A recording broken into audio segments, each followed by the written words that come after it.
lang, bibili mo na ako. Ito po lahat ate. 136.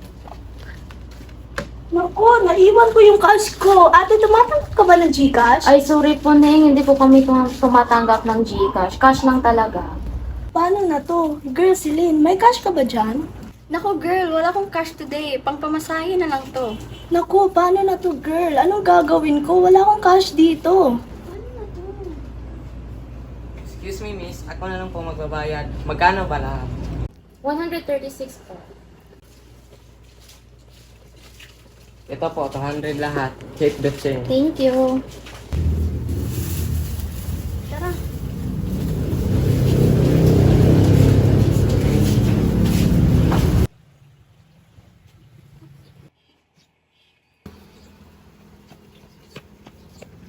Hey, mister.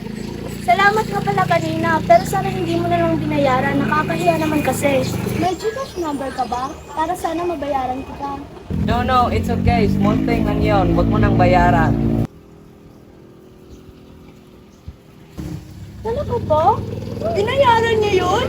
Oh my God! Hindi ako makapaniwala. May mga lalaki pa palang gentleman ngayon.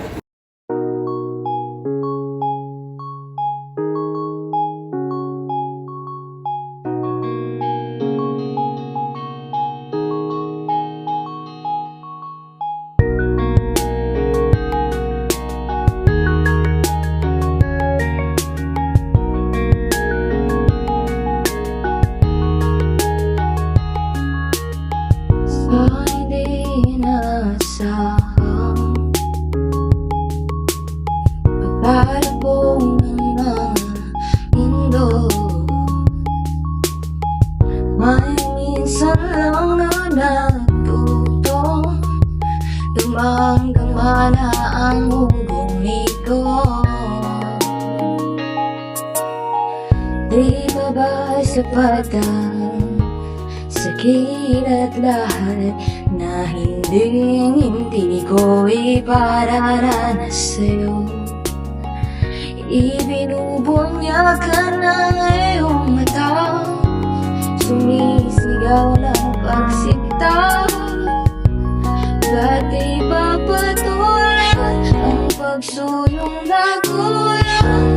Tayong umaasa, hilabig ka ikaw ang hantungan at bilang kalungan mo, akong sasagip sa'yo.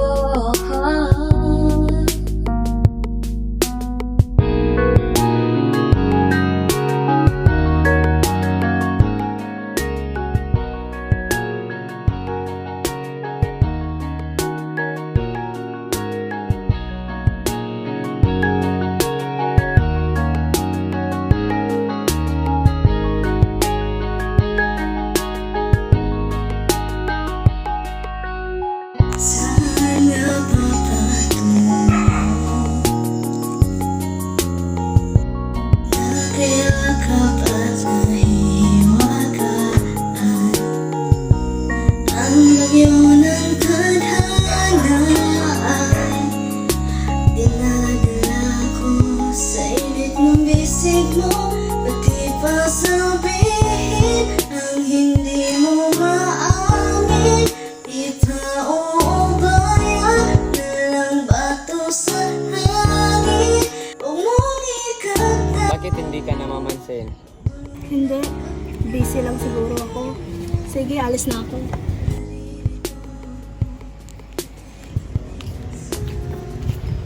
Sandali! May sasabihin ako sa'yo. Ako rin sana, may sasabihin sana ako sa'yo. Gusto kita. At gusto ko na rin kumain.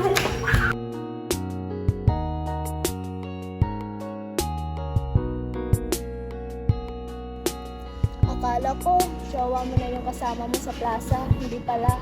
Si Nicole yun. Pinsan ko.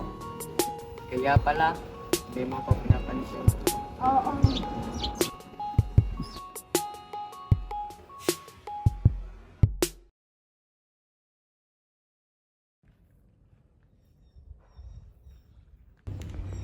Nicole, nandyan ka ba sa bahay nila Simon? Ah, hello, Christine! Bakit? Ah, si Simon? Oo, nandito ako malapit sa bahay nila.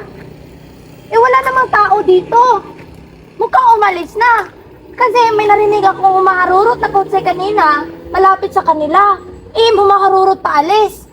Baka umalis na, kanina madaling araw nga ako narinig eh. Ano? Eh, wala naman siyang nabanggit eh.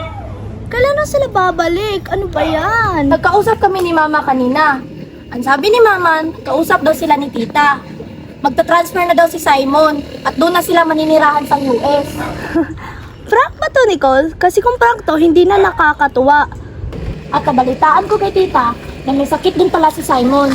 At habang patagal, malala ng palala ng kanyang sakit at napag-desisyon na ni Tita na doon na lang daw sa US ipagamot. Ano? Wala naman siya nabanggit ah. Bakit ngayon ko lang nalaman na may sakit pala siya? Diyos ko po naman, umalis siya sa bansang to nang hindi ko alam. Tapos, malaman-laman ko ngayon na may sakit pala siya. Di ko alam kung kailan sila babalik o baka wala na talaga silang planong bumalik dito. Pasensya na talaga, Christine. Hindi to pwede. Hindi niya ako pwedeng iwan.